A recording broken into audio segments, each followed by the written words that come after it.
하나님 말씀 로마서 15장 22절에서 24절 말씀을 보겠습니다. 그러므로 또한 내가 너희에게 가려 하던 것이 여러 번 막혔더니 이제는 이 지방에 일할 곳이 없고 또 여러 해 전부터 언제든지 스바나로 갈 때에 너희에게 가려는 원이 있었으니 이는 지나가는 길에 너희를 보고 먼저 너희와 교제하여 약간 만족을 받은 후에 너희의 거리로 보내줌을 바람이라. 아멘. 21절을 보면 사도 바울이 이사야서 52장을 인용하면서 여호와께서 가라사대 보라 내 종이 형통하리니 밭들어 높이 들려 지극히 존귀하게 되리라. 그 좋은 소식이 뭐냐? 기쁜 소식이 무엇이냐라고 할 때는 이 구약에서 기쁜 소식은 이스라엘이 온전히 회복되는 거예요.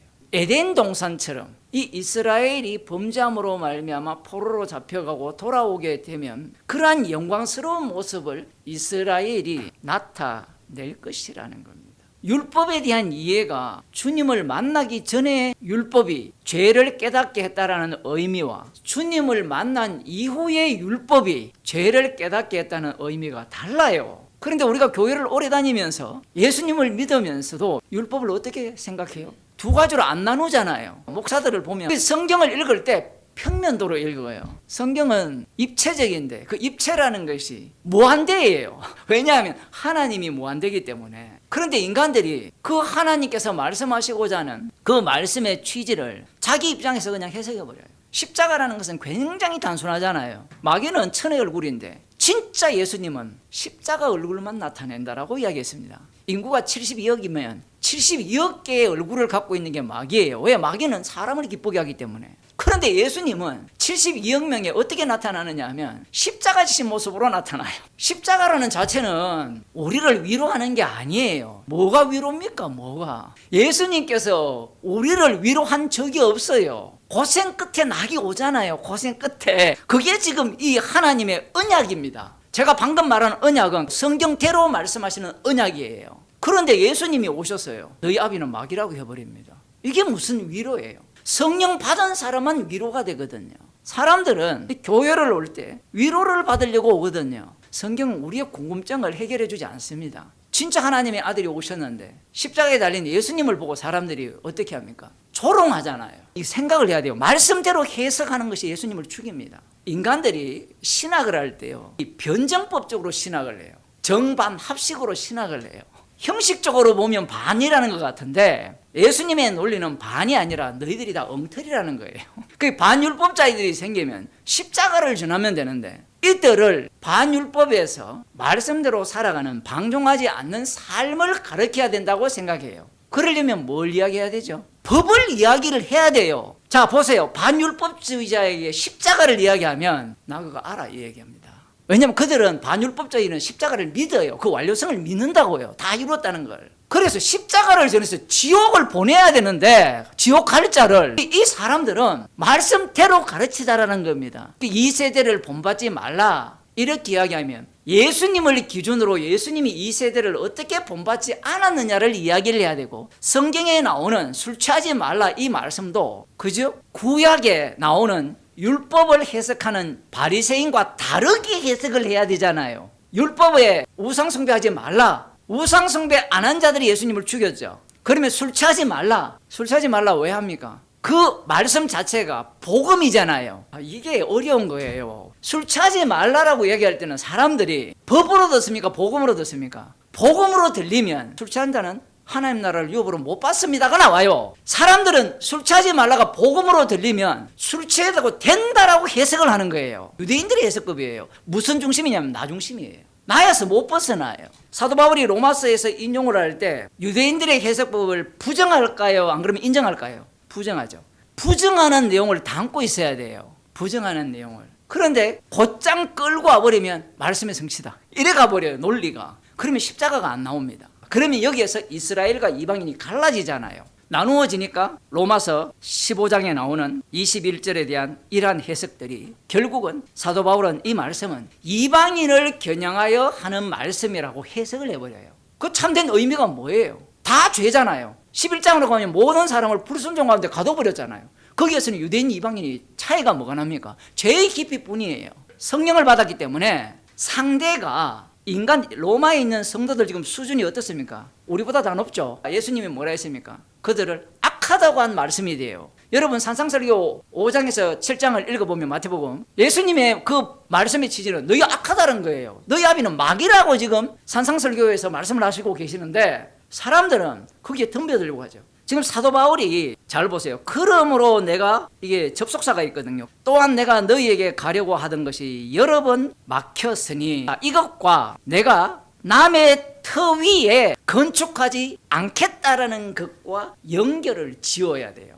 그러면 여러 번 가려고 하던 것이 여러 번 가려고 하던 목적이 뭐였습니까? 로마로 가서 내가 서바노로 스페인으로 복음을 전하러 가기를 원하는 마음이 있어요. 그 마음이 주님이 주셨을까요? 사도 바울이 생각일까요? 주님이 그 생각을 주셔가지고 로마에 가려고 가서 로마 성도로부터 보냄을 받기를 원했다는 거예요. 흔히 오늘날 말하면 파송받기를 원하는 겁니다. 사도 바울이 가서 서로 약간 뭘 하려고 합니까? 교제하려고 하죠. 성경을 연구하면 성경이 어렵잖아요. 예? 그래 뭐라는 거면 성령이 오면 다 깨닫는다는 겁니다. 그러려면 목사가 성경을 알아야 될 거 아닙니까? 그러면 기본적으로 글을 읽을 줄 알아야 되잖아요. 글을 읽을 줄 모르니까 거기에 뭘 집어넣냐면 믿음을 집어넣고 단어를 끄집어내가 미십니다 해버리는 거예요. 내 영혼이 잘된 같이 범사가 잘되고 강건하기를 원한다. 예수님께 적용해보라니까요. 그렇게 적용이 안 돼요. 노골적으로 말하면 무식하기 때문에 그래요. 무식 대신에 믿음을 집어넣은 겁니다.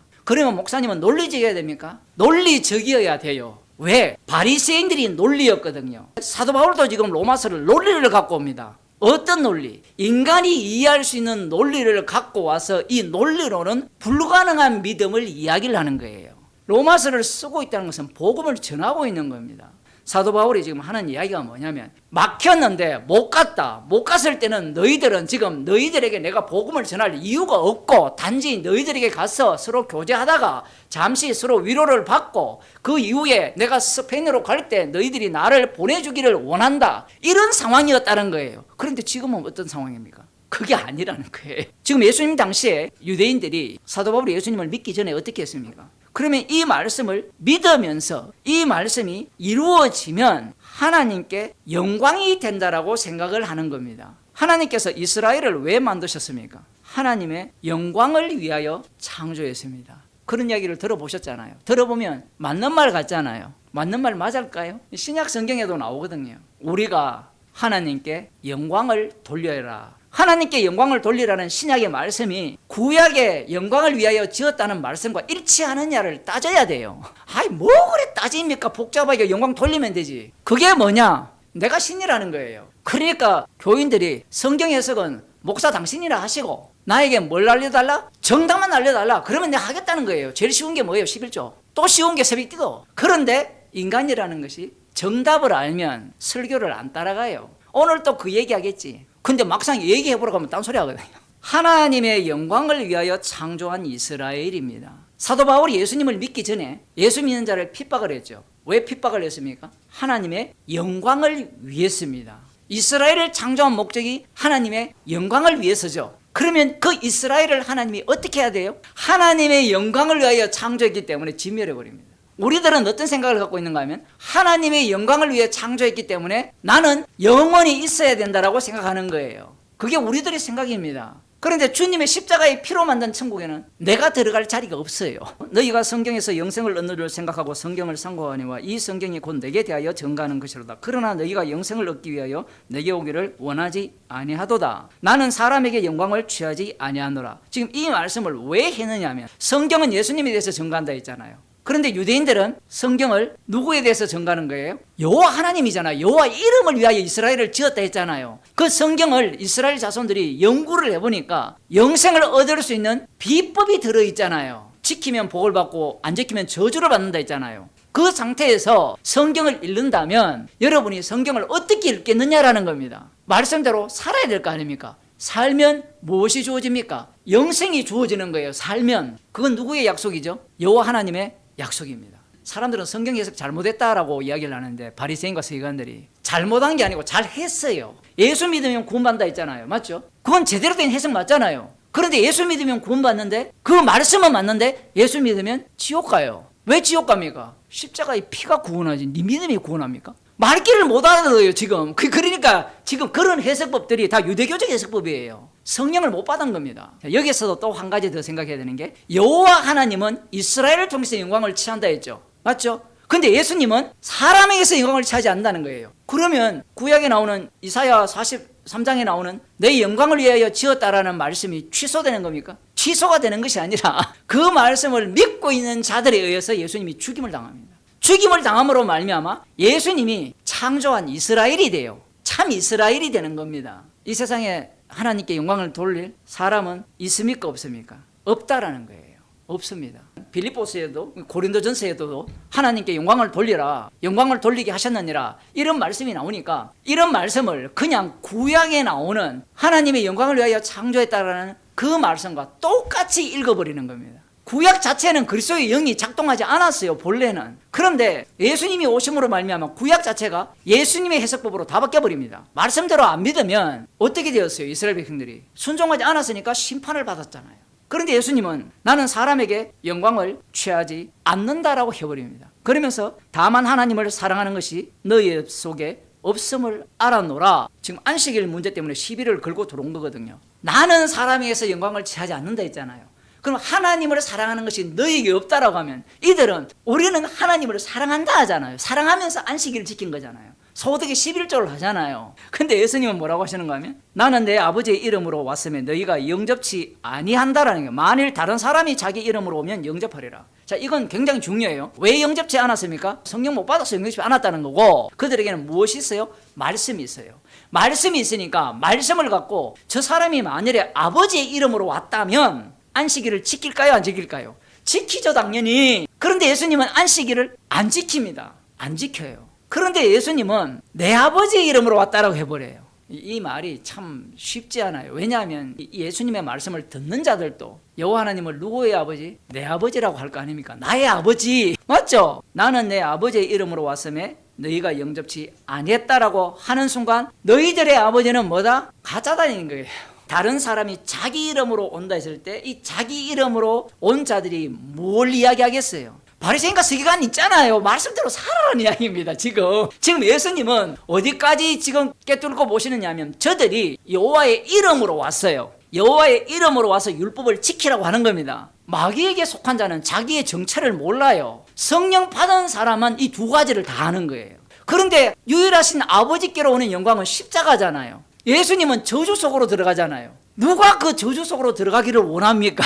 원하지 않죠. 원하지 않는 그 모습을 두고 뭐라고 하시는가 하면 서로 영광을 취한다라는 거예요. 교회에서 십자가가 빠져버리면 서로 영광을 취하는 거예요. 우리는 인정받고 싶잖아요. 어떻게 취합니까? 너도 말씀대로 사네? 너도 말씀대로 사네? 하나님이 축복할 거야. 하나님 나라에 당신은 들어갈 거야. 그럼 당신이 들어가면 나도 들어가는 거예요. 그 배후에는 엉큼함이 감춰져 있죠. 자기 영광을 위한 열심이었다라는 것을 비로소 성령을 통해서 알게 되는 거예요. 진짜 영광은 십자가에서 나타나게 되는 겁니다. 그 영광을 사도 바울이 알게 된 거예요. 복음은 주님이 땅끝까지 전하시지 인간이 전하는 게 아니에요. 제가 그런 얘기 여러 사람한테 들었는데, 나 이제 복음을 알았으니까 내 마음 안 바뀔 겁니다. 저한테 말한 사람 꽤 있어요. 다 떠났어요.